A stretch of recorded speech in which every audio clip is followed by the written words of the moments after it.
Hi friends, July 26న Kargil Vijay Diwas day ఎందుకు జరుపుకుంటారో తెలుసుకుందాం.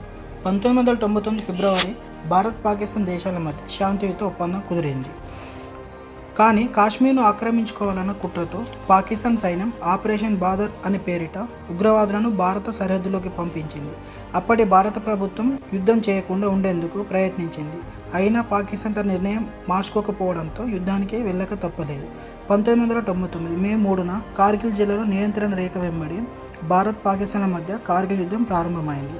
దీనిని భారత సైన్యం ఆపరేషన్ విజయ్ అనే కోడ్ నేమ్ను పెట్టుకుంది. అంతటి చలిలో మంచు పర్వతాల్లో దాదాపు 60 రోజుల పాటు జరిగిన యుద్ధంలో ఇరు దేశాల సైనికులు చాలామంది చనిపోయారు. 527 మంది భారత సైనికులు అమరులయ్యారు. చివరికి జూలై 26న భారత భూభాగంలోకి ప్రవేశించిన పాకిస్తాన్ సైన్యాన్ని తిప్పుకొట్టి భారతదేశ భూభాగాన్ని తిరిగి స్వాధీనం చేసుకోవడం ద్వారా భారత విజయం సాధించింది. అందువల్ల ప్రతి ఏటా జూలై 26న కార్గిల్ విజయ్ దినోత్సవం జరుపుకుంటుంది.